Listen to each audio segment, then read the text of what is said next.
வாழ்க்கையிலே பல வேளைகளில் நாம் என்ன நினைக்கிறோம்? எனக்கு சோதனை வருகிறது, சோதனை அதிகமாக இருக்கிறது, சோதனைகள் பெருகி இருக்கிறது, எல்லா நாளும் எனக்கு சோதனையாக இருக்கிறது என்று சகஜமாய் எல்லாரும் சொல்வதை நாம் கேள்விப்பட்டிருக்கிறோம். எனக்கு இது சோதனையின் காலம், என்னால் சோதனையை மேற்கொள்ள முடியவில்லை என்று குடும்பத்தினர் சொல்வதை நாம் கேட்டிருக்கிறோம்.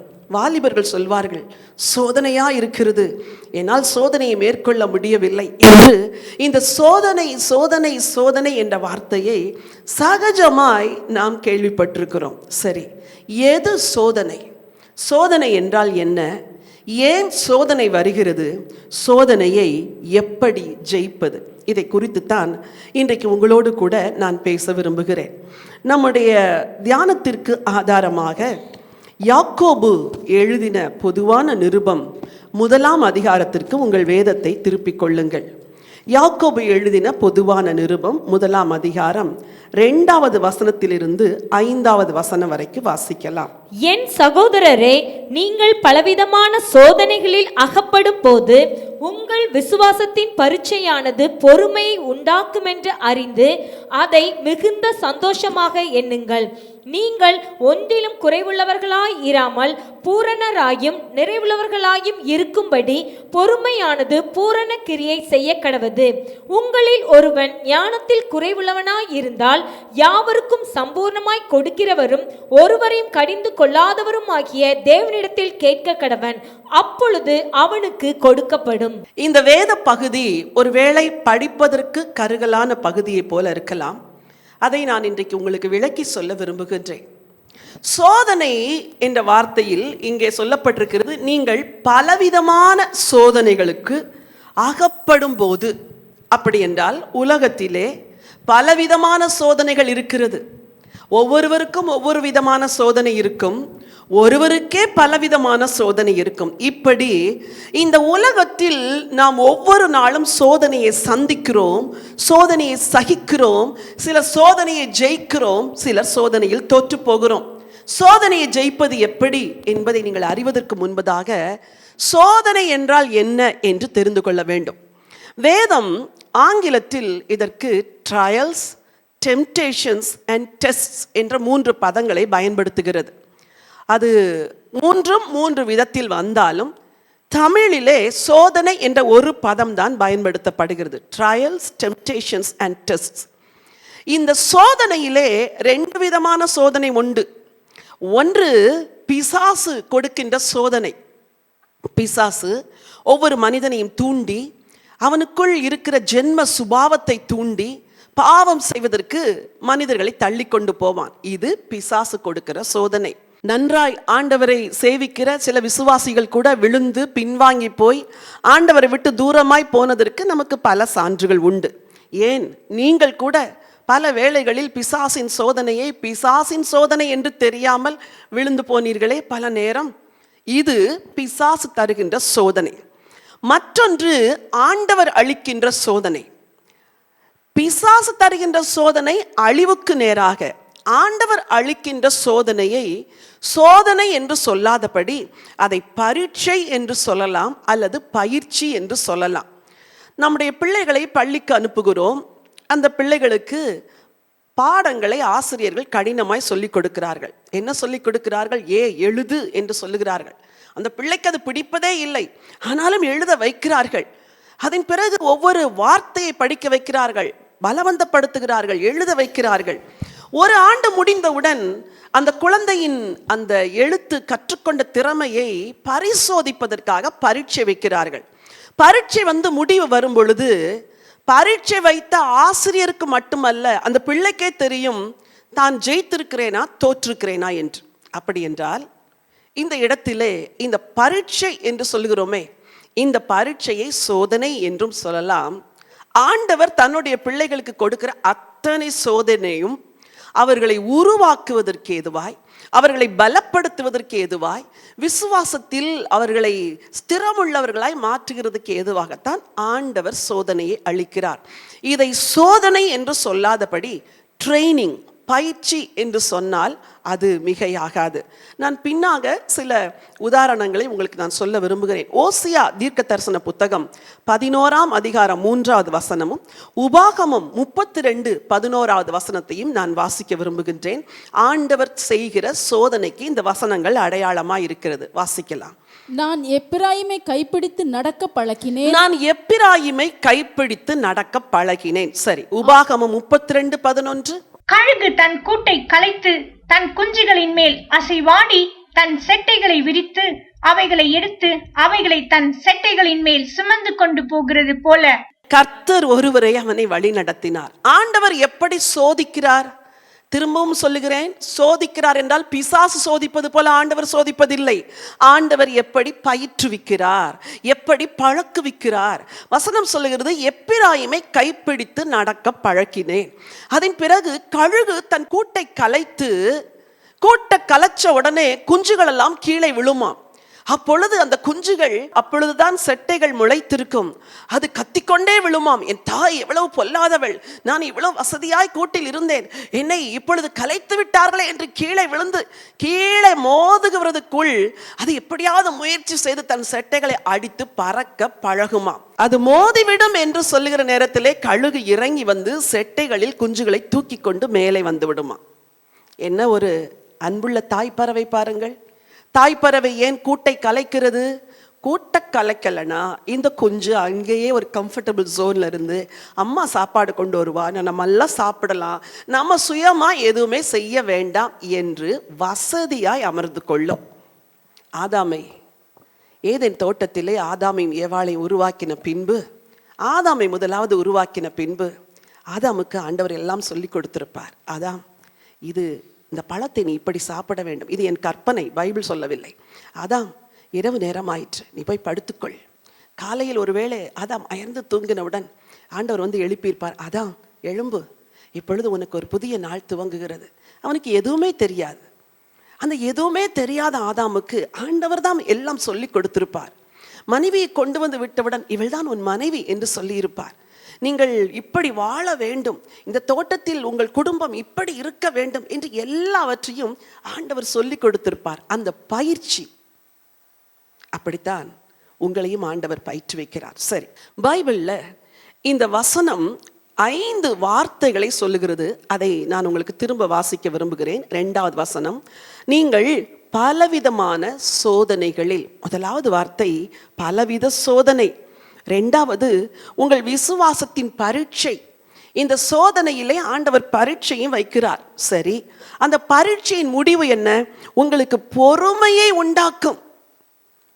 இன்னைக்கு என் வார்த்தை கேட்டுக்கொண்டிருக்கிற உங்களுக்கு வேண்டியதெல்லாம் என்ன தெரியுமா? பொறுமை. நீங்க சொல்லுவீங்க, அந்த ஒண்ணுதானே இல்லை என்று. அந்த பொறுமையை உருவாக்குவதற்கு தான் தேவன் பல சோதனைகளை அனுமதிக்கிறாராம். சரி, அந்த சோதனையை எப்படி எடுத்துக்கொள்ள வேண்டுமாம்? ஐயோ, ஆண்டவர் என்னை சோதிக்கிறாரே அப்படி சொல்லக்கூடாது. சந்தோஷமா எடுத்துக்கொள்ள வேண்டுமா? இதிலும் ஒரு தேவ சித்தம் உண்டு, இதிலும் ஒரு தேவ சித்தம் உண்டு, இந்த கஷ்டத்திலும் ஒரு தேவ சித்தம் உண்டு. இந்த சோதனை பல ரூபங்களில் வரும், பின்னாக நான் உங்களுக்கு சொல்லுகிறேன். சரி, அதை சந்தோஷமா எடுத்துக்கொள்ள வேண்டும். அடுத்த வசனமும் அந்த பொறுமையை குறித்து சொல்லுகிறது.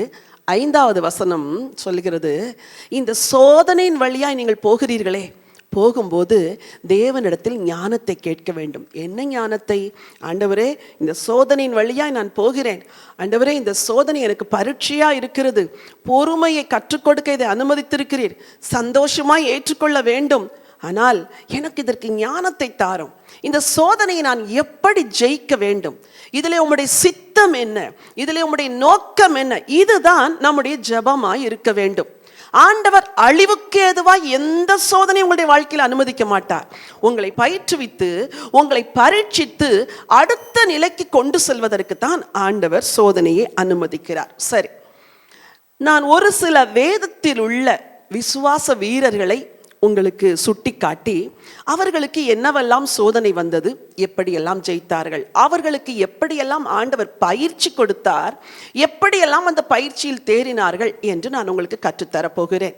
முதலாவதாக நம்முடைய முற்பிதாவாகிய ஆபிரகாம், அவர் பல விதத்திலும் சோதிக்கப்பட்டார். வேதம் சொல்லுகிறதே, நீங்கள் பலவிதமான சோதனைகளில் அகப்படும் பொழுது, அதாவது பலவிதமான பயிற்சியில் நீங்கள் அகப்படும் பொழுது, ஒரு இராணுவ வீரன் இராணுவத்தில் சேரும் பொழுது எடுத்தவுடன் அவனை போய் யுத்த களத்தில் நிறுத்த மாட்டார்கள். கடினமான பயிற்சி, 2 ஆண்டுகள் அவன் பயிற்சி பெற வேண்டும். அந்த கடினமான பயிற்சிக்கு பிறகுதான் அவன் யுத்த வீரனாய் மாறுகின்றான். அதன் பிறகு அவனுக்கு ப்ரமோஷன் கிடைக்கிறது, உயர் பதவி கிடைக்கிறது. ஆண்டவரும் அப்படித்தான். ஆபிரகாமை முதலாவது ஆண்டவர் அழைக்கிறார். உங்களையும் ஆண்டவர் அழைத்தார் அல்லவா? உங்களை அழைத்த ஆரம்ப நாட்களில் உங்களுக்கும் சில விசுவாச சோதனைகள் வந்தது. ஆண்டவர் அந்த சோதனையில் உங்களை ஜெயிக்க வைத்தார், சில பாடங்களை கற்றுக் கொடுத்தார். ஆபிரகாமை அழைத்த பொழுது முதல் பயிற்சி என்ன தெரியுமா?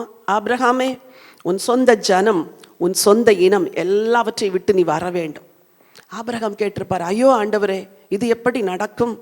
அப்பா அம்மாவையெல்லாம் விட்டு எப்படி வருவது? இன ஜனத்தை விட்டு எப்படி வருவது? இல்லை ஆபிரகாமே, நீ கீழ்ப்படுகிறாயா இல்லையா என்று நான் பார்க்க போகிறேன் என்று ஆண்டவர் காத்திருந்தார். ஆபிரகாம் சோதனையை ஜெயித்தார், கீழ்ப்படிந்து புறப்பட்டார். சரி, புறப்பட்டு வருகிறார். கூடவே லோத்தும் வருகிறார், தகப்பனும் வருகிறார். அவருடைய தகப்பன் ஆரானிலே மரித்து விடுகிறார். இப்பொழுது ஆபிரகாம் யோசித்திருக்கலாம், ஐயோ தகப்பன் மரித்து விட்டார், முதல் பயணமே நன்றாக இல்லையே, நாம் திரும்பி விடுவோம். சோதனை வந்தது, அவர் திரும்பவில்லை, ஜெயித்து முன்னேறுகிறார். கலப்பையின் மேல் கை வைத்து விட்டு, நீங்கள் ஒரு நாளும் பின்னிட்டு பார்க்கக்கூடாது. இயேசுகிட்ட வந்ததுனால தானே பிரச்சனை, இயேசுவை விட்டு போயிடுவோன்னு உங்களை எத்தனை பேர் சொன்னீங்க? இன்னைக்கு ஆண்டவர் உங்களோடு கூட பேசுகிறார். ஆபிரகாமுடைய தகப்பன் இறந்தவுடன் அவர் திரும்பி போக வாய்ப்புகள் இருந்துச்சு, போகல. சரி, திரும்ப வருகிறார்.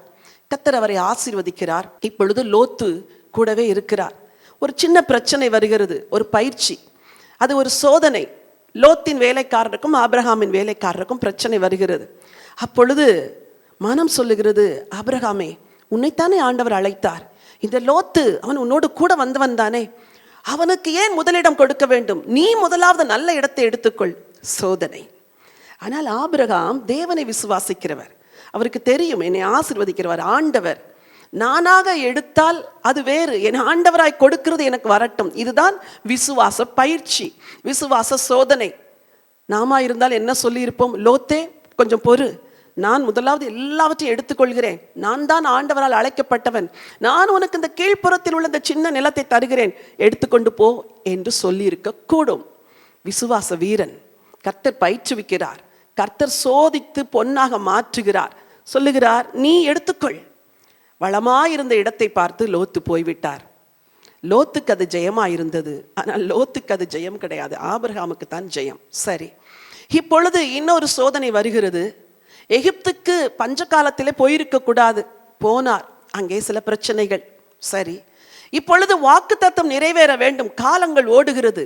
மனைவி ஒரு ஆலோசனை கொடுக்கிறார், ஐயா, என் அடிமை பெண்ணோடு கூட சேரும், அவள் மூலமாவது என் குடும்பம் கட்டப்படட்டும் என்று மனுஷிக ஆலோசனையை கொடுக்கிறார். இந்த ஒரு இடத்தில் ஆபிரகாம் ஜெயிக்கவில்லை.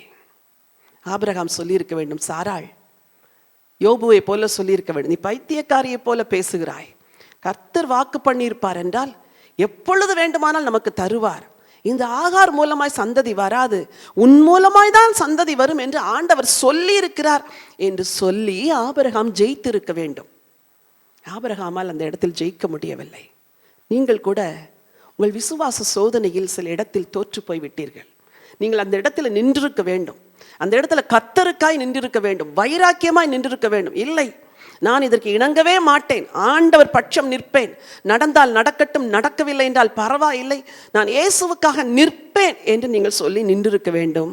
நிற்காததினால் நீங்கள் தோற்று போனீர்கள். பரீட்சையில் பலவிதமான சோதனைகள் வரும் பொழுது அது பரீட்சையை உண்டு பண்ணும் என்று அறிந்து நீங்கள் ஜெயித்திருக்க வேண்டும். சரி, அதற்கு பின்னாக ஆபிரகாமுக்கு சோதோமின் ராஜா வந்து இதெல்லாம் எடுத்துக்கோ என்று சொல்லி, அது ஒரு சோதனை. சொத்தெல்லாம் வாங்கியிருக்கலாம், ஆபிரகாம் அதை செய்யலை. இல்லை இல்லை இல்லை, என்னை ஆசீர்வதிக்கிறவர் தேவன், நான் இந்த ஆசீர்வாதத்தெல்லாம் எடுக்க மாட்டேன் என்று சொல்லி பரலோகத்தின் தேவனுக்கு நேராய் கைகளை உயர்த்தினார், ஜெயித்தார். கிடைத்த ஆசீர்வாதம் என்ன தெரியுமா?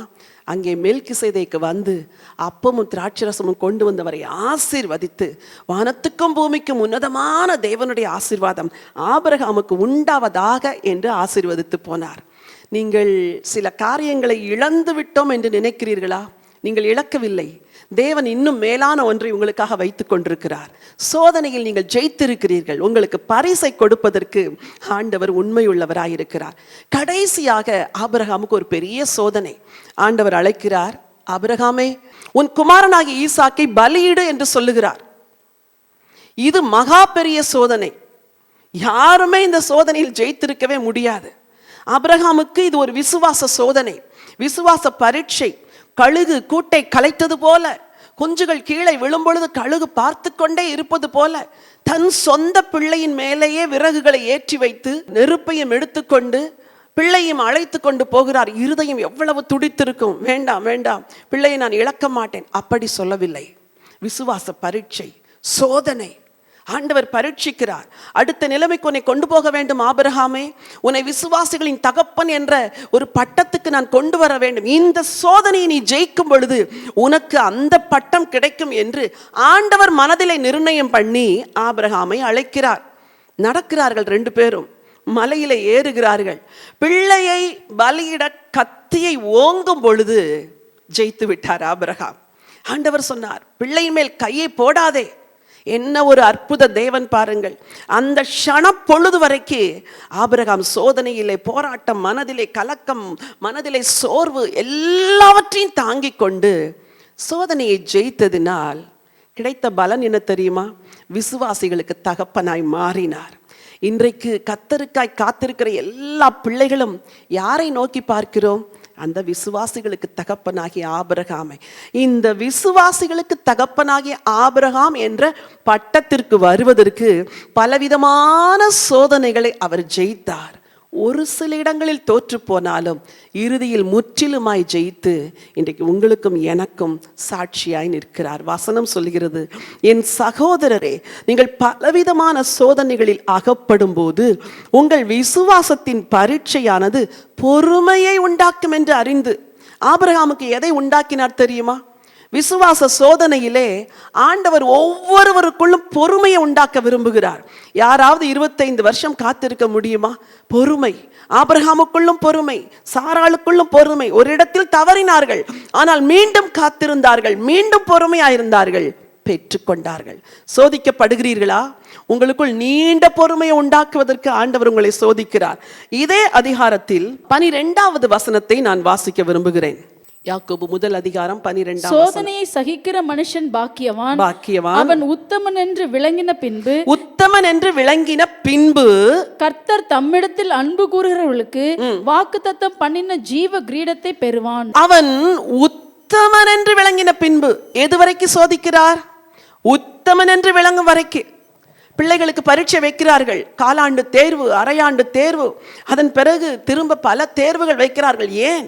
தேறி தேறி தேறி தேறி அவள் நன்றாய் படிக்கிறவள், எங்களுக்கு தெரியும், அவளை இன்னும் படிக்க வைக்க வேண்டும், இன்னும் படிக்க வைக்க வேண்டும். அவள் 95க்கு மேல் வருகிற வரைக்கு நாங்கள் தேர்வு வைத்துக்கொண்டே இருப்போம் என்று சொல்லுகிறார்களே. அது போலத்தான் இங்கே அவன் உத்தமன் என்று விளங்கின பின்பு. சோதனை ஏன் உங்களுக்கு? நீங்கள் உத்தமர்களாய் மாறுவதற்கு, உங்களை உத்தமர்களாய் மாற்றுவதற்குத்தான் தேவன் சோதனையை அனுமதிக்கிறார். ஆபிரகாமுக்கு பலவிதமான சோதனை வந்தது. சோதனையில் ஜெயித்தார். சோதனையில் இருக்கிறீர்களா? எனக்கு மாத்திரம் ஏன் இந்த சோதனை என்று சொல்லுகிறீர்களா? உங்களுக்கு மட்டுமல்ல, ஆபிரகாமுக்கும் அதுதான் வந்தது. சரி, வேதத்திலே இன்னும் சிலர் சோதிக்கப்பட்டார்கள். ஒரு வாலிபன் சோதிக்கப்பட்டான். அவன் இளைஞன். அவன் ஏதோ ஒரு தரிசனத்தை பார்த்தான். அந்த சொப்பனத்தை பார்த்து அவசரப்பட்டு போய் சகோதரர்களிடத்தில் எல்லாம் சொல்லிவிட்டான். அவனுக்கு அந்த மன முதிர்ச்சி இல்லை, நிதானம் இல்லை, பொறுமை இல்லை. ஆகவே சகோதரர்களிடத்தில் ஓடி போய் சொல்லிவிட்டான். அவன் தான் யோசேப்பு. நடந்தது என்ன? அவனுக்கு சோதனை அதிகமாக ஆரம்பித்தது. நோக்கம் என்ன? அவனை தன் விரும்புகிற சாயலுக்கு கொண்டு வரும்படி தேவன் சோதிக்க ஆரம்பித்தார். இத்தனை சோதனைகள் வந்தது. சகோதரர்கள் வந்தார்கள், பகைத்தார்கள். சகோதரர்கள் வந்தார்கள், தூக்கி குழியில் போட்டார்கள். சகோதரர்கள் வந்தார்கள், இஸ்மவேல் இடத்துல விற்று போட்டார்கள். அவன் அங்கே சிறைச்சாலையில போய் இருக்கிறான். போத்திபாரின் வீட்டிலே அடிமையா இருக்கிறான். ஐயோ, யோசேப்பின் வாழ்க்கை எல்லாம் சோதனை. என் வாலிப மகனே, என் வாலிப மகளே, நீ ஆண்டவரை ஏற்றுக்கொண்ட அந்த இள வயதின் நாட்களில் இருந்து நீ சந்திக்கிற அத்தனையும் உனக்கு சோதனை. நீ பாவத்தால் சோதிக்கப்படவில்லை, உபத்திரவத்தினால் சோதிக்கப்படுகிறாய். உன் குடும்பம் வறுமை உள்ள குடும்பம். குடும்பத்தை மேலே கொண்டு வர வேண்டும் என்று நீ நினைத்த நேரத்திலே காரியங்கள் எல்லாம் ஒன்றுமில்லாமற் போனது போல மாறினதா? எதிர்காலம் இருளா இருக்கிறதா? இன்றைக்கு உனக்கு சொல்லுகிறேன், யோசேப்பின் தேவன் தான் உன்னுடைய தேவன். யோசேப்புக்கு ஒரு நோக்கத்தோடு தேவன் சோதனைகளை அனுமதித்தார். அது சோதனை அல்ல பயிற்சி, அது சோதனை அல்ல பாடம், அது சோதனை அல்ல பழக்குவித்தார். என்ன பழக்குவித்தார்? என்னோடு கூட 105ஆம் சங்கீதத்திற்கு வேதத்தை திருப்பிக் கொள்ளுங்கள். 18 22 வரைக்கும் நான் வாசிக்க விரும்புகின்றேன். அவன் கால்களை விலங்கு போட்டு ஒடுக்கினார்கள், அவன் பிராணன் இரும்பில் அடைப்பட்டிருந்தது. கர்த்தர் சொன்ன வார்த்தை நிறைவேறும் அளவும் அவருடைய வசனம் அவனை புடமிட்டது. ராஜா ஆள் அனுப்பி அவனை கட்டவிழ்க்கச் சொன்னான். ஜனங்களின் அதிபதி அவனை விடுதலை பண்ணினான். தன் பிரபுக்களை அவன் மனதின்படி கட்டவும் தன் மூப்பர்களை ஞானிகளாக்கவும் அவனை தன் வீட்டுக்கு ஆண்டவனும் தன் ஆஸ்திகளுக்கெல்லாம் அதிபதியும் ஆக்கினான். யோசேப்பே, நீ இளம் வயதில் தரிசனங்களை பார்த்தாய், உன்னை ஆண்டவர் உயர்த்துவார் என்று விசுவாசத்தோடு இருந்தாய். ஆனால் நீ நினைத்த விதத்தில் உனக்கு உயர்வு வரவில்லை. அந்த உயர்வுக்கு முன்னதாக வந்தது என்ன தெரியுமா? பலவிதமான சோதனை, பலவிதமான சோதனை. வசனம் சொல்லுகிறது, அவர் தேசத்தில் பஞ்சத்தை வருவித்தார், ஆகாரம் என்னும் ஆதரவு கோலை முறித்தார், முன்னாக யோசேப்பை அனுப்பினார், யோசேப்பு சிறையாக விற்கப்பட்டான். சோதனை. யோசேப்பின் கால்களை விலங்கு போட்டு ஒடுக்கினார்கள். சோதனை. அவன் பிராணன் இரும்பிலே அடைபட்டிருந்தது. சோதனை. கர்த்தர் சொன்ன வார்த்தை நிறைவேறும் அளவும் அவருடைய வசனம் அவனை புடமிட்டது. சோதனை. இன்னொருவருக்கு சொப்பனத்தை விவரித்து சொன்னான், நல்லதெல்லாம் செய்தான் கூட இருந்தவர்களுக்கு. அவன் மேலே போனவுடன் இவனை மறந்து விட்டான். சோதனை. மனம் எவ்வளவு வாடி இருக்கும். ஐயோ, இவ்வளோ சொப்பனங்களை எல்லாம் பெற்றுக்கொண்டு நான் சொப்பனத்தை ஒருவனுக்கு விவரித்து சொன்னேன், அவன் மேலே போய்விட்டான், நான் இன்னும் கீழே இருக்கிறேனே. யோசேப்பே, உன்னை ஆண்டவர் புடமிடுகிறார். மகனே, மகளே, உன்னை ஆண்டவர் புடமிடுகிறார். நீ அவளுக்கு பிரியமான மகள், நீ அவருக்கு பிரியமான மகன். உன்னை உயர்த்த அவர் பெரிய திட்டங்களை வைத்திருக்கிறார். ஆனால் அதற்கு முன் உனக்குள் இருக்கிற சில களிம்புகள் வெளியே வர வேண்டும். உனக்குள் இருக்கிற பொறுமையற்ற தன்மை வெளியே வர வேண்டும். உனக்குள் பொறுமை பூரண கிரியை செய்ய வேண்டும். நீ அவசரப்பட்டு சொன்னதினால் தானே உனக்கு போராட்டம். இப்பொழுது உனக்கு பொறுமையை கற்றுக் கொடுக்க என் வசனம் உன்னை புடமிடுகிறது. உன் கால்களில் இருக்கிற விலங்குகளை பார்த்து பார்த்து எத்தனையோ நாட்கள் நீ அழுதாய். சிறையிருப்பில் வெளிச்சத்தை காணாமல் எத்தனையோ நாட்கள் நீ புலம்பினாய். வாலிப மகனே, வாலிப மகளே, உனக்கு ஒரு விடியல் வருகிறது, உனக்கு ஒரு எதிர்காலம் வருகிறது. உன் தலையை ஆண்டவர் உயர்த்த போகிறார். யோசேப்புக்கு பரீட்சையின் முடிவிலே கிடைத்த பரிசு என்ன? அவனை தன் வீட்டுக்கு ஆண்டவனும் தன் ஆஸ்திக்கெல்லாம் அதிபதியும் ஆக்கினார். ஆண்டவர் அந்த எகிப்து தேசம் முழுவதற்கும் அவனை அதிபதியாய் மாற்றினார். அதுதான் உயர்வு. சோதனையை சகிக்கிற மனுஷன் பாக்கியவான் என்று வேதம் சொல்லுகிறதே. இந்த யோசேப்பு சகித்தான். ஒரு சோதனை அல்ல, பல சோதனை. அவன் சரித்திரம் முழுவதையும் வாசித்து பாருங்கள். தவறே செய்யாத ஒரு நேரத்தில் ஒரு பெண் அபாண்டமாய் அவன் மேல் பழி போட்டாள். இல்லை, இவன் என்னோடு இப்படி பாவம் செய்ய வந்தான் என்று. அது எவ்வளவு பெரிய அபாண்டமான பழி. பரிசுத்தமுள்ள ஒரு வாலிபன், அவனுக்கு சோதனை. இன்றைக்கு நீ பலவிதமான சோதனைக்குள்ளாய் போகிறாய். பொறுமையாயிரு, பரிசுத்தமாயிரு. உனக்கு தேவன் கொடுத்த தரிசனத்தை காத்துக்கொள். ஒரு போதும் பாவத்திற்கு இணங்கி விடாதே, பாவ காரியங்களுக்கு நீ சம்மதித்து விடாதே. யோசேப்பே, நீ பொறுமையோடு, பரிசுத்தத்தோடு, உன்னை தேவன் உயர்த்துவார். சரி, யோசேப்புக்கு பலவிதமான சோதனை. அதே போல யோபு என்ற ஒரு பக்தனுக்கும் பலவிதமான சோதனை. நான் அந்த ஒரு வார்த்தையை தான் உங்களுக்கு முக்கியத்துவப்படுத்தி பேசுகிறேன்.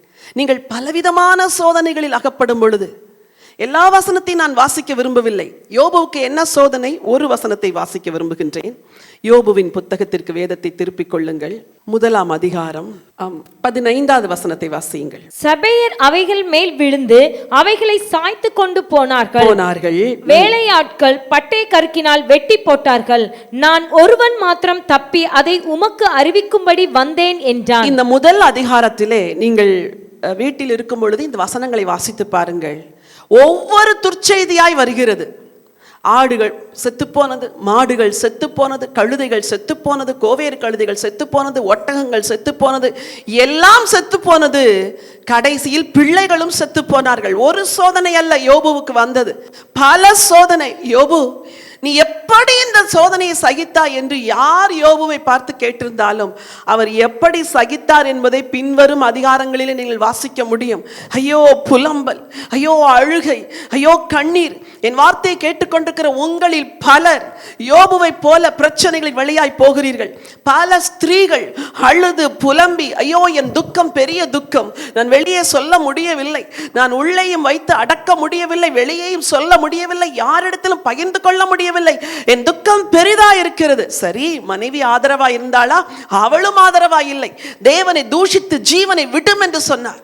எவ்வளவு ஒரு தனிமை உணர்வு யோபுவை வாட்டி இருக்கும். தனிமை உணர்வோடு கூட சரீரமெல்லாம் கொப்புளங்கள். ஐயோ அந்த சரீர வேதனை. ஆண்டவர் புடமிட்டார், பயிற்றுவித்தார். சாத்தான் சொன்னான், இதிலாவது அவன் தேவனை தூஷித்து விடுவான் என்று.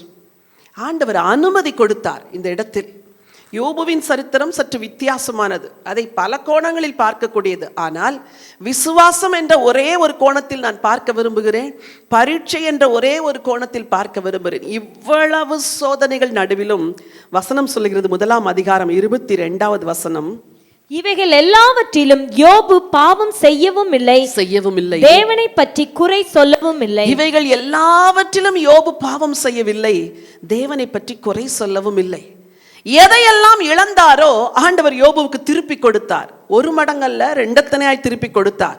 சரீரத்திலே வியாதியை அனுமதித்து யோபுவையும் சாகடிக்க வேண்டும் என்று பிசாசு நினைத்தான்.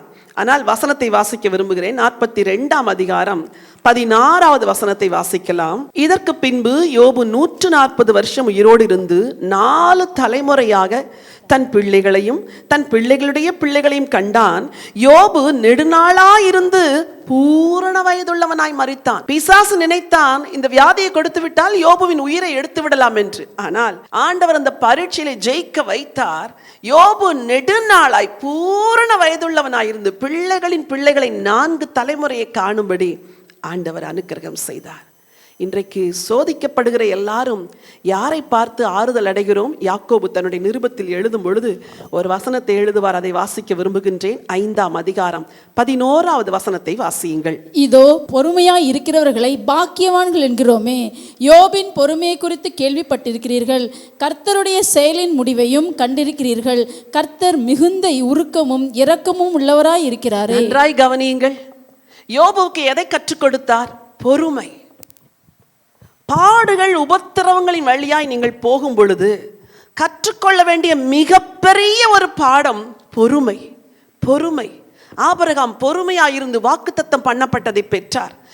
யோசேப்பு பொறுமையாயிருந்து தேசத்தின் அதிபதியாய் உயர்த்தப்பட்டார்.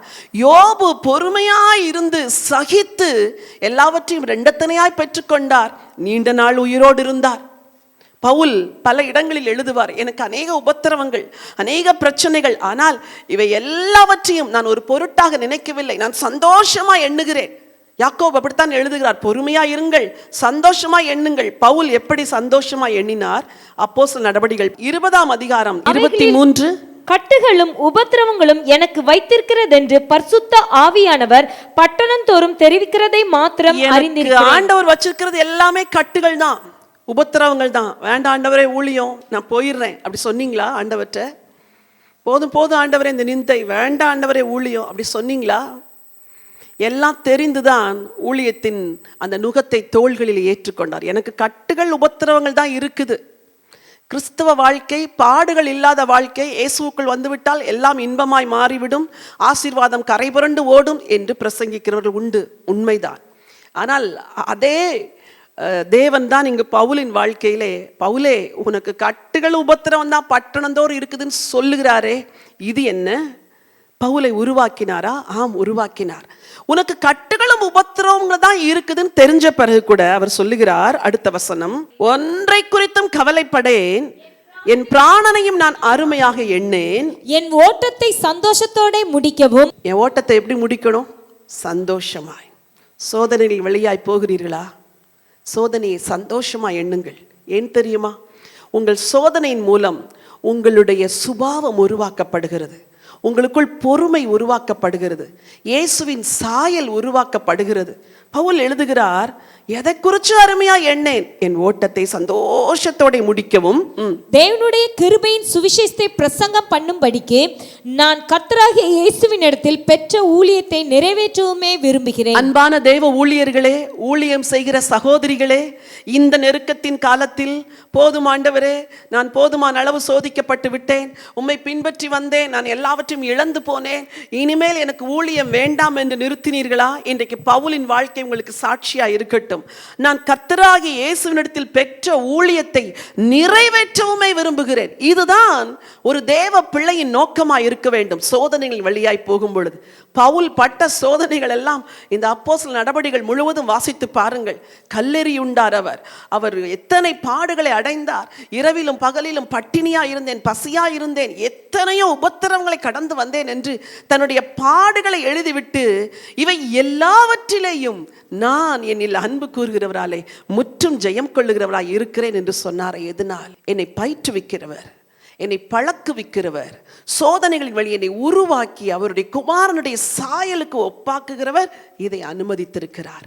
ஆகவே கவலைப்பட மாட்டேன். ஊழியர்களே, இன்றைக்கு உங்களுக்கும் இதுதான்.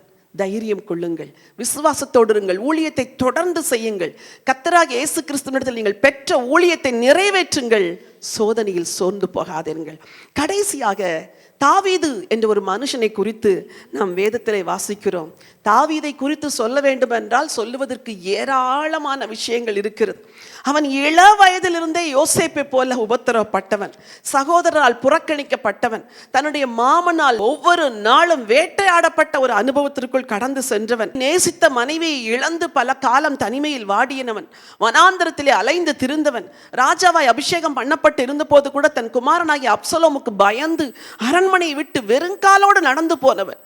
தாவீதின் வாழ்க்கையில் வந்த சோதனைகளுக்கு அளவே இல்லை, அளவே இல்லை. அவன் கண்களுக்கு முன்பதாக நேசித்த அவன் சிநேகிதன் மரித்து போனான். அவன் கண்களுக்கு முன்பதாக பல காரியங்கள் எதிர்மறையாய் நடந்தது. தாவீதே, உன் இருதயம் இவ்வளவு உடைந்து போயிருக்க காரணம் என்ன என்று கேட்டால் அவர் சொல்லுவார், நான் சோதிக்கப்பட்டேன், பலவிதமான சோதனைகள் வழியாய் கடந்து வந்தேன், எத்தனையோ யுத்தங்களை செய்தேன், என் வாழ்வெல்லாம் யுத்தம். சரி, உனக்கு கிடைத்த பலன் என்ன என்று கேட்டால் தாவீது சொல்லுவார், என் ஆண்டவர் என்னை பார்த்து இவன் என் இருதயத்திற்கு ஏற்றவன் என்று சொன்னார். அதுதான் எனக்கு கிடைத்த பலன். என் சந்ததி ஆசீர்வதிக்கப்படும் என்றார். என் சந்ததியில் மேசியா வருவார் என்று சொன்னார். அதுதான் எனக்கு கிடைத்த பலன். தாவீதே, இவ்வளவு உபத்திரவங்களை அடைந்தாயே, என்றைக்காவது இந்த தேவனை தூஷிக்க வேண்டும் என்று உனக்கு தோன்றவில்லையா? இல்லை. அவர் என்னை நேசிக்கிறவர், அவர் என் மேல் அன்பு வைத்தவர், அவர் எனக்கு கிருபை கொடுத்தவர், நான் ஒரு மேய்ப்பனாய் இருந்த பொழுது என்னை உயர்த்தினவர், என்னை பாட வைத்தவர், என் ஜீவன் வேட்டையாடப்படுகிற ஒவ்வொரு வனாந்தர அனுபவத்திலும் என்னை காத்தவர். இப்பொழுது வருகிற சோதனையை பார்த்து நான் அவரை விட்டுவிட மாட்டேன், பின்வாங்க மாட்டேன். எனக்கு ஒரு தொலை தரிசனம் இருக்கிறது, எனக்கு ஒரு தூர பார்வை இருக்கிறது. என் சந்ததியில் என் வித்தில் குமாரனாகிய கிறிஸ்து வருவார் என்று ஆண்டவர் சொல்லி இருக்கிறார். நான் அந்த பெரிய நம்பிக்கைக்காய் காத்திருப்பேன். அந்த பரலோகத்தில் ஒரு நாள் என் ஆண்டவரை காண்பேன், அவரோடு கூட தரிசிப்பேன். இந்த நித்திய நம்பிக்கையை வைத்துத்தான் தாவீது எல்லா சோதனைகளையும் தாங்கிக் கொண்டார். சங்கீதம் 89 சங்கீதத்திற்கு வேதத்தை திருப்புங்கள். தாவீதை குறித்து, சோதனையை சகித்தவனை குறித்து தேவன் சொல்லுகிற வார்த்தை 20வது வசனம்.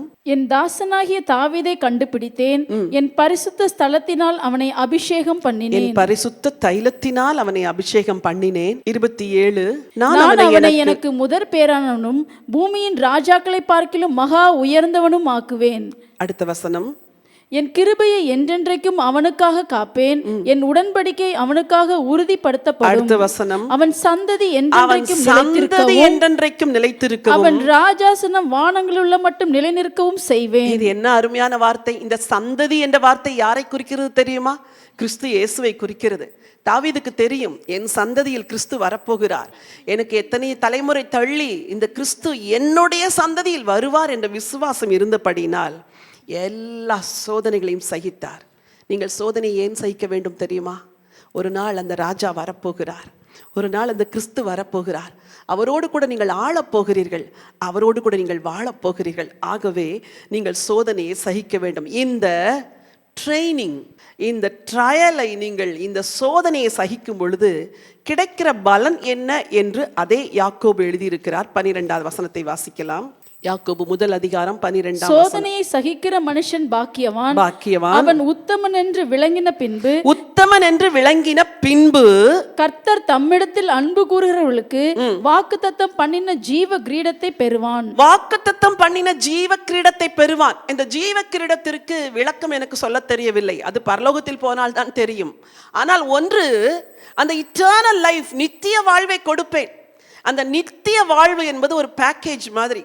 அதுக்குள்ள என்னென்ன சர்ப்ரைசஸ் இருக்குமோ யாருக்குமே தெரியாது. யுகா யுகமாய் ஆண்டவரோடு வாழுகிற ஒரு வாழ்க்கை, நித்தியமாய் தேவனோடு இணைந்திருக்கிற ஒரு பாக்கியம். இன்னைக்கு உலகத்துல எல்லாரும் எதுக்கு பயப்படுறாங்க தெரியுமா? சாவுக்கு பயப்படுகிறார்கள். ஐயோ மரித்து விடுவோமோ, ஐயோ இந்த வியாதி எனக்கு வந்து விடுமோ, ஐயோ இந்த கொரோனா வந்து விடுமோ. ஏன் தெரியுமா? அவர்களுக்கு நித்திய நம்பிக்கை இல்லை. உங்களுக்கு ஒரு நித்திய நம்பிக்கை இருக்கிறது. எந்த வியாதி வந்து நான் மரித்தாலும் நான் பரலோகத்திற்கு போவேன் என்ற ஒரு நம்பிக்கை உங்கள் எல்லாருக்கும் இருக்கிறதே. அதுதான் சோதனையை சகித்து வருகிற உங்களுக்கு ஆண்டவர் கொடுக்கிற மிகப்பெரிய பலன். சோதனையை சகிக்கிறவன் பாக்கியவான், உத்தமன் என்று விளங்கின பின்பு. பூமியிலும் பரிசுகள் உண்டு, பூமியிலும் ஆச்சரியங்கள் உண்டு, பூமியிலும் அதிசயங்கள் உண்டு. சோதனையை சகிக்க முடியவில்லையா? இன்றைக்கு ஆண்டவர் உங்களை பலப்படுத்துகிறார். அதற்குத்தான் வசனம் சொல்லுகிறது, இந்த சோதனையை எப்படி சகிக்க என்று ஞானத்தை கேள். 5வது வசனம் அதைத்தான் வலியுறுத்துகிறது. ஒருவன் ஞானத்தில் குறைவுள்ளவனாயிருந்தால் யாவருக்கும் சம்பூரணமாய் கொடுக்கிறவர், ஒருவரையும் கடிந்து கொள்ளாதவர். ஐயா நான் சோதிக்கப்படுகிறேன், முடியல ஆண்டவரே அப்படின்னா, பரவாயில்ல வா உனக்கு ஞானத்தை தாரேன். இந்த சோதனையை நீ எப்படி சகிக்கணும்னு சொல்லித்தாரேன், இந்த சோதனையில எப்படி நடக்கணும்னு சொல்லித்தாரேன், இந்த சோதனையை எப்படி மேற்கொள்ள வேண்டும் என்று சொல்லித் தருகிறேன் என்று ஞானத்தை கொடுக்கிறவர். நீங்கள் சோதிக்கப்படும் பொழுது ஆண்டவரிடத்தில் ஞானத்தை கேளுங்கள், பரலோக ஞானத்தை கேளுங்கள். நன்மையான எந்த ஈவும் பூரணமான எந்த வரமும் பரத்திலிருந்து வருகிறதே, அந்த ஜோதிகளின் பிதா தருகிற ஞானம் சோதனையை ஜெயிக்க வைக்கும். இது முதல் பகுதியான சோதனை. நான் சொன்னேன், சோதிக்கிறார், பயிற்றுவிக்கிறார் பரிசுத்தத்திற்கு ஏதுவாக என்று. இன்னொரு சோதனை இருக்கிறது, அது பாவத்திற்கு ஏதுவான சோதனை, பொல்லாத பிசாசு கொண்டு வருகிற சோதனை. அந்த சோதனை தேவ பிள்ளைகளை பாவத்திற்கு நேராய் தள்ள பண்ணும். பல உதாரணங்களை நான் உங்களுக்கு கொடுக்கலாம், ஆனால் மிக சிறந்த உதாரணம் பிசாசு நம்முடைய ஆண்டவரை சோதித்த உதாரணம் தான். மத்தேயு எழுதின சுவிசேஷம் 4ஆம் அதிகாரத்திற்கு உங்கள் வேதத்தை திருப்பிக் கொள்ளுங்கள். மத்தேயு 4ஆம் அதிகாரம் 3வது வசனம் வாசியுங்கள். அப்பொழுது சோதனைக்காரன் அவரிடத்தில் வந்து, நீர் தேவனுடைய குமாரனே ஆனால் இந்த கல்லுகள் அப்பங்கள் ஆகும்படி சொல்லும் என்றான். சில வேளைகளில் இது சற்று வித்தியாசமா இருக்கும். 40 நாள் போய் ஒரு உபவாசம் பண்ணிட்டு வருகிறார். அவரிடத்துல பிசாசு ஒரு சின்ன விஷயத்த சொல்ற மாதிரி இருக்குது. நீர் வந்து தேவனுடைய குமாரனே ஆனால் இந்த கல்லுகள் அப்பங்களாகும்படி செய்யும். இது என்ன, இது ஒரு பெரிய வேலையா அப்படின்னு நீங்க நினைக்கலாம். 40 நாள் ஏன் உபவாசம் செய்தார் தெரியுமா? உலகத்தில் ஏற்கனவே பிறந்த, இப்பொழுது வாழ்கின்ற, இனி பிறக்கப் போகிற எல்லா மக்களுடைய வாழ்க்கையிலும் என்ன சோதனைகள் வரும், அந்த சோதனையின் வேதனையை புரிந்து கொண்டு அந்த சோதனையை ஜெயிப்பதற்கு, அதன் முன்ருசியை உணர மேசியா போய் 40 நாட்கள் உபவாசித்தார். அந்த உபவாச நாட்களில் பிதா எல்லாவற்றையும் கற்றுக் கொடுத்திருப்பார். மகனே, என் பிள்ளைகளுக்கு இப்படியெல்லாம் சோதனை வரும், அதற்கு ஒரு அடையாளமாய் உனக்கும் நான் சோதனை அனுப்ப போகிறேன், நீ அதை ஜெயிக்க வேண்டும் என்று கற்றுக் கொடுத்திருந்திருப்பார். 3 விசை பிசாசு சோதித்தான். அதை குறித்து விரிவாய் நான் இப்பொழுது பேச விரும்பவில்லை. அந்த 3 இடத்திலும் வசனத்தை சொல்லி சொல்லி ஜெயித்தார். வாலிப பிள்ளைகளே, உங்கள் வாழ்க்கையிலே பிசாசு உங்களை பல விதங்களிலே சோதிக்க வருவான். உனக்கு எந்த விதத்தில் எந்த ரூபத்தில் சோதனை வரும் என்று தெரியாது. பசி, இயேசு பசியோடு இருந்த பொழுது பிசாசு சோதிக்க வந்தான். உனக்கு கூட யூ ஹேவ் சம் appetite, அது பல ஏரியாஸ்ல இருக்கலாம். அந்த பசியை தூண்டி விட்டு உன்னை பாவத்திற்கு நேராய் தள்ள பிசாசு வருவான். இயேசு ஜெயித்தது போல நீ ஜெயித்து விட வேண்டும். அப்போஸ்தலனாகிய பவுல் தீமோத்தேயுக்கு எழுதும் பொழுது 2 தீமோத்தேயு 2ஆம் அதிகாரம் 22வது வசனத்திலே பாலியத்துக்குரிய இச்சைக்கு நீ விலகி ஓட வேண்டும் என்று சொல்லுகிறார். இந்த சோதனை வரும் பொழுது நீ நின்று ஜெயிக்க முடியாது, விலகி ஓட வேண்டும். இன்னும் பல வசனங்கள் சொல்லப்பட்டிருக்கிறது. இஸ்ரவேலர்கள் வனாந்தரத்திலே வரும் பொழுது முறுமுறுத்தார்களாம். அது ஒரு சோதனை. இந்த சோதனையிலே பாவம் செய்து விட்டார்கள், தாவீதுக்கு ஒரு சோதனை வந்தது. அவன் எல்லாவற்றிலும் உத்தமனாயிருந்தார், ஒரு விஷயத்தில் தவறிவிட்டார். பத்சேபாள் என்ற ஒரு பெண்ணின் விஷயத்தில் அவர் இந்த சோதனையை எதிர்த்திருக்க வேண்டும், எதிர்க்காமல் வீழ்ந்து விட்டார். இந்த சோதனைகள் எல்லாம் பிசாசு கொண்டு வருகிற சோதனை. இன்றைக்கு முழு உலகத்தையும் பிசாசு சோதித்து கொண்டிருக்கிறான். எதை வைத்து? பாவத்தை வைத்து. உங்களை கூட சோதிக்க வருவான். கோப குணங்கள், எரிச்சல்கள், பொய், மாய்மாலம், கபடு, விபச்சாரம், வேசித்தனம், குடி, வெறி, இவைகளெல்லாம் பிசாசு கொண்டு வந்து போடுகிற சோதனை.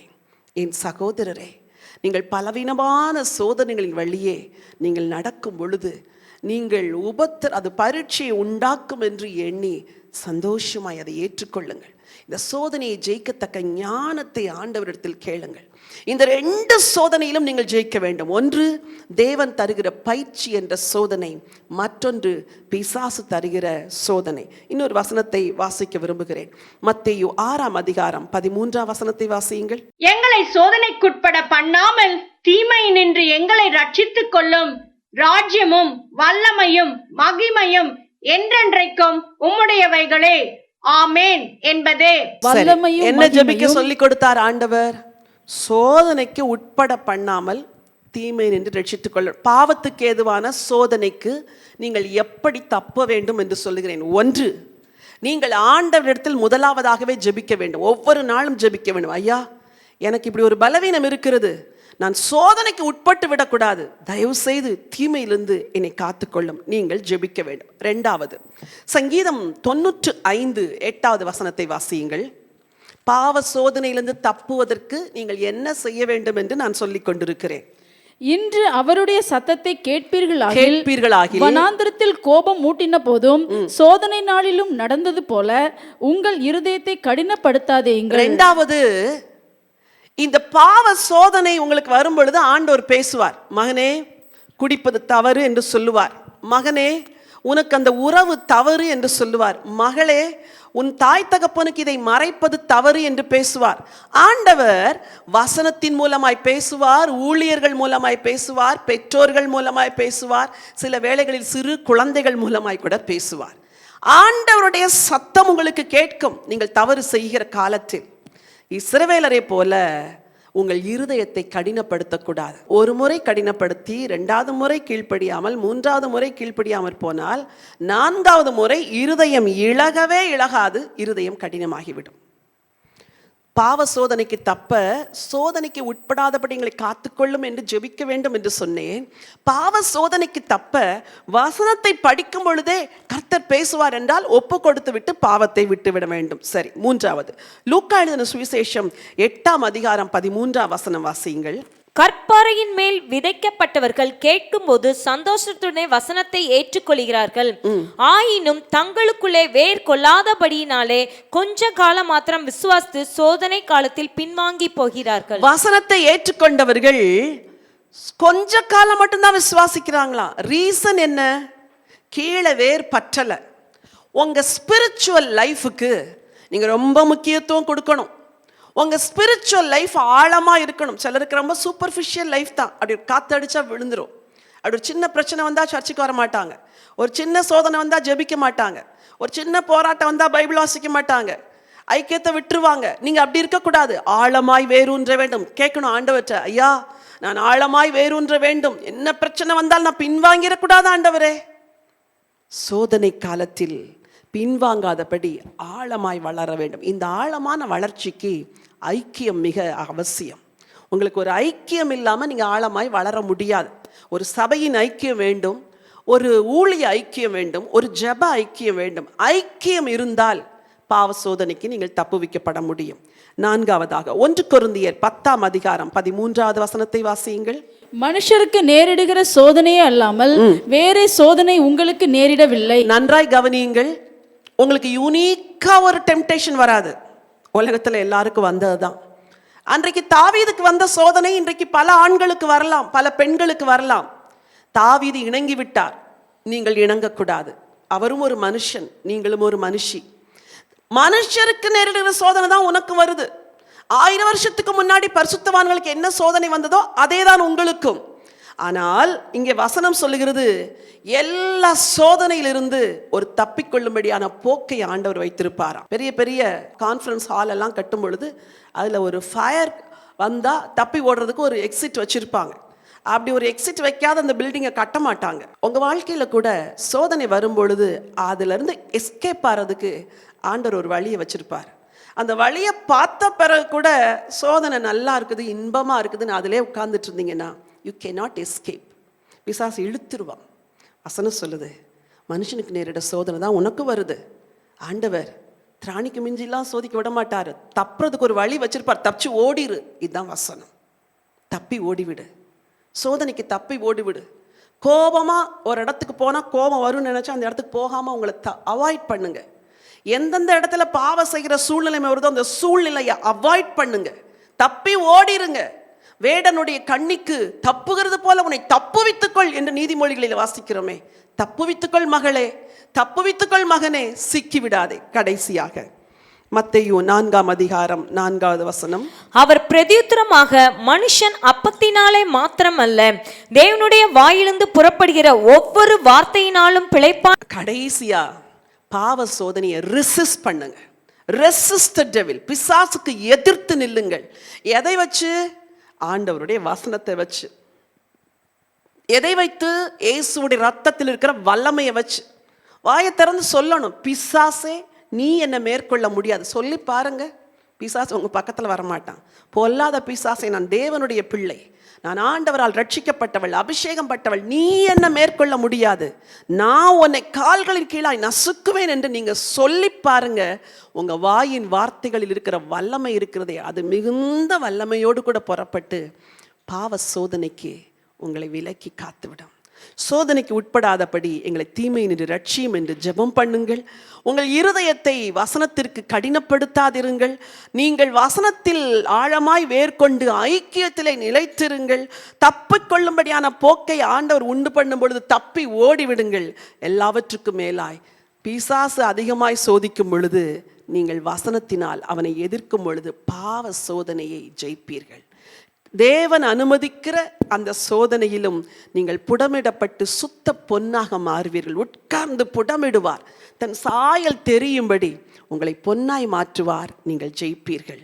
சோதனையை சகிக்கிற மனுஷன் பாக்கியவான். அந்த 1ஆம் அதிகாரம் 12வது வசனத்தை மாத்திரம் வாசியுங்கள். யாக்கோபு 1:12. சோதனையை சகிக்கிற மனுஷன் பாக்கியவான், அவன் உத்தமன் என்று விளங்கின பின்பு கர்த்தர் தம்மிடத்தில் அன்பு கூறுகிறவர்களுக்கு வாக்குத்தத்தம் பண்ணின ஜீவ கிரீடத்தை பெறுவான். யோசேப்புக்கு எதை வாக்கு பண்ணினார்? யோசேப்பே, உன்னுடைய கட்டுகள் நிமிர்ந்து நிற்கும், மற்ற எல்லாருடைய கட்டுகளும் தலை கவிழும். வாக்குத்தத்தம் பண்ணியதை நிறைவேற்றினார். ஆபிரகாமுக்கு என்ன வாக்கு பண்ணினார்? உனக்குள் பூமியின் வம்சங்கள் எல்லாம் ஆசீர்வதிக்கப்படும். வாக்குத்தத்தம் பண்ணியதை நிறைவேற்றினார்.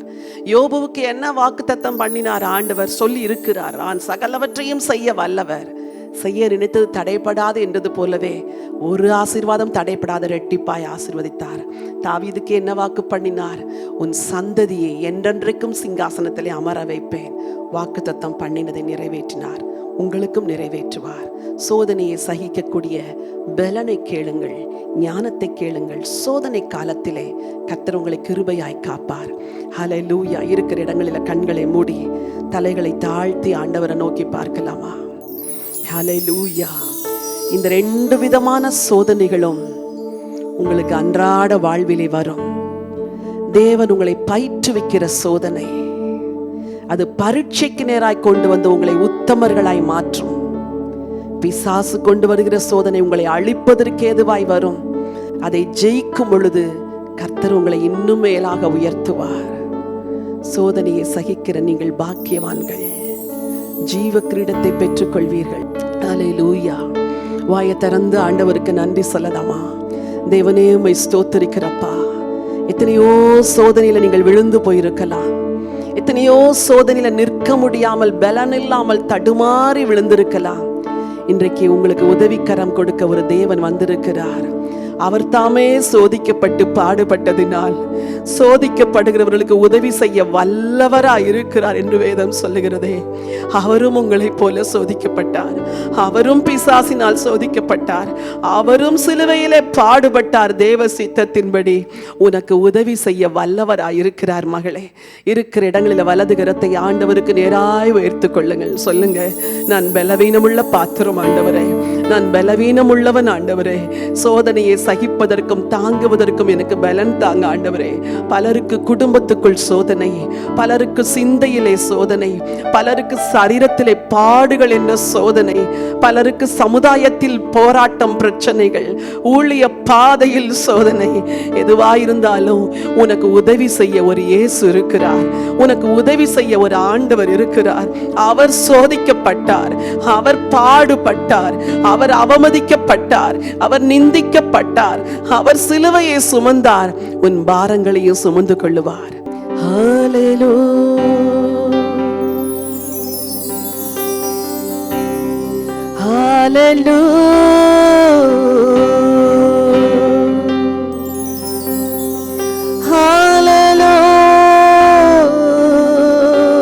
ஹல்லேலூயா. நன்றி அப்பா, ஹல்லேலூயா.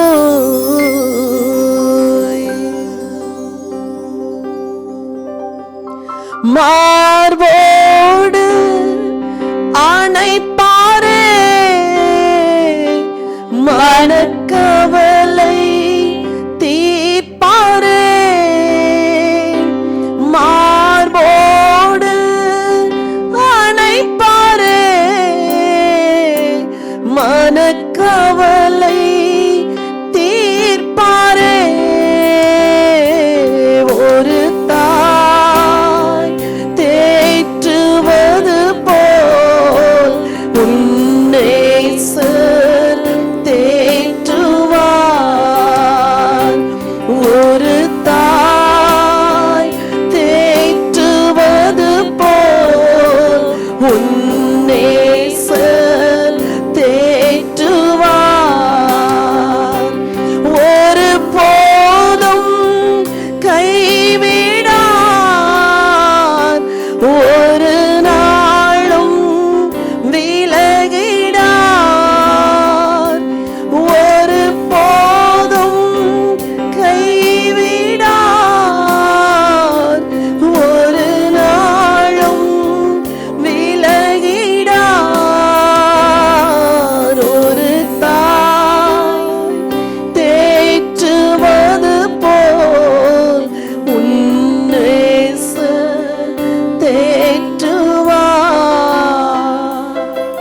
அன்பின் ஆண்டவரே, பரலோக பிதாவே, பலவிதமான சோதனைகளின் வழியாய், போராட்டங்களின் வழியாய், உபத்திரவங்களின் வழியாய் கடந்து செல்கிற உடைய பிள்ளைகளை கண்ணோக்கி பார்க்கும்படியா ஜெபிக்கிறையா.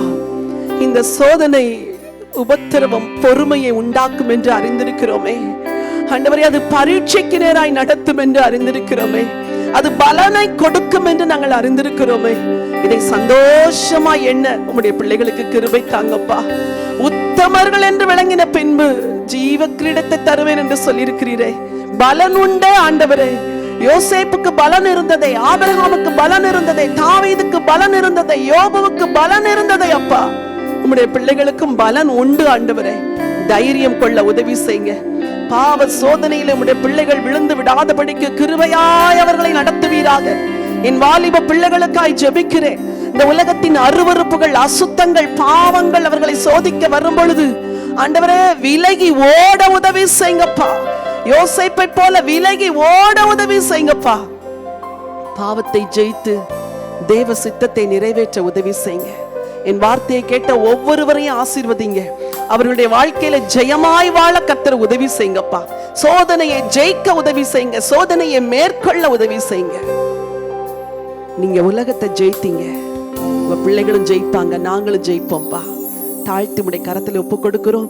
உடைய பிள்ளைகளை ஆசீர்வதியும். சகல துதிகன மகிமை உங்களுக்கு ஏறெடுக்கிறோம். மீட்பெரும் இரட்சகருமாம் இயேசு கிறிஸ்துவின் நாமத்தில் ஜெபிக்கிறேன் ஜீவனுள்ள நல்ல பிதாவே.